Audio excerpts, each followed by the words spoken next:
ఈ ఒక్క విటమిన్కి మన మొత్తం ఆరోగ్యాన్ని నిర్ణయించే శక్తి ఉంది. అదే డి విటమిన్. ప్రస్తుతం భారతదేశంలో చాలామందికి ఈ డి విటమిన్ లోపం ఉందని డాక్టర్స్ చెప్తున్నారు. ఈ వీడియోలో డి విటమిన్ లోపానికి గల కారణాలు, ఈ లోపం వలన వచ్చే సమస్యలు మరియు దీనిని మనం ఎలా అధిగమించాలనే విషయాలను తెలుసుకుందాం. మొదటగా లోపానికి గల కారణాలను చూస్తే గత 30 సంవత్సరాల నుండి మన జీవన విధానం మారుతూ వస్తుంది. అంటే ఎండ తగలకుండా పనిచేస్తూ బ్రతుకుతున్నాం. ఇదే అతి ముఖ్యమైన కారణం. ఈ డి విటమిన్ని హార్మోన్ అని కూడా అంటారు. ఎందుకంటే ఈ విటమిన్ తినే ఆహారం ద్వారా వస్తుంది.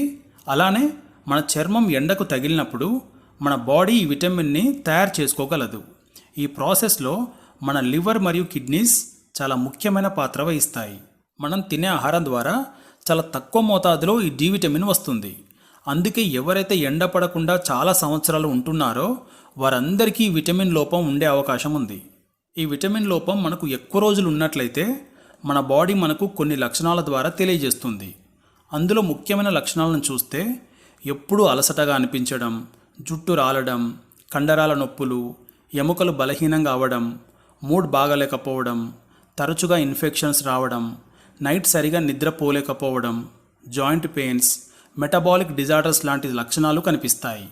అలాగే కొన్ని రకాల ఆటో ఇమ్యూన్ వ్యాధులకు కూడా కారణమవుతుంది. సో దీనికి పరిష్కారాన్ని నా స్వంత అనుభవం మరియు నేను తెలుసుకున్న విషయాల ద్వారా తెలియజేస్తాను. మొదటగా నాకు ఈ విటమిన్ యొక్క ఇంపార్టెన్స్ కోవిడ్ టైంలో అర్థమై వారానికి ఒక 60K IU క్యాప్సూల్ చొప్పున 4 వారాలు వాడాను.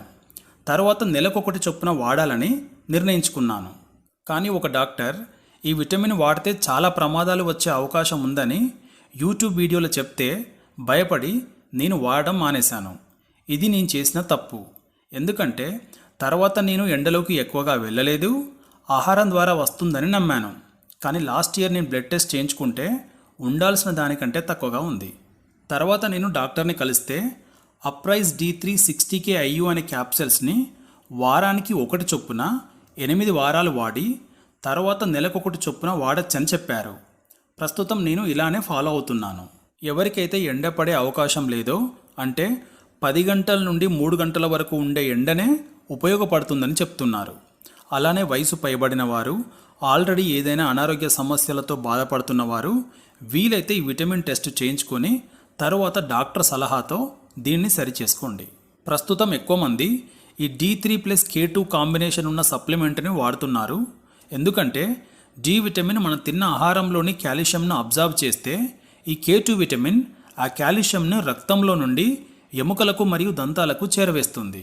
దీనితో పాటు కాల్షియం, మెగ్నీషియం, జింక్ మరియు ఒమేగా-3 అధికంగా ఉండే ఆహారాలను తింటూ రోజుకి మన బాడీకి సరిపోయేలా నీళ్లు తాగుతూ వీలైనప్పుడల్లా ఉదయం మరియు మధ్యాహ్నపు ఎండకు ఉండడానికి ప్రయత్నిస్తే మంచి ఫలితం ఉంటుంది. మీకు ఈ కాంటెంట్ నచ్చినట్లయితే వీడియోని లైక్ చేసి, ఇది ఎవరికైతే ఉపయోగపడుతుందో వారికి షేర్ చేసి ఛానల్ను సబ్స్క్రైబ్ చేసుకోండి.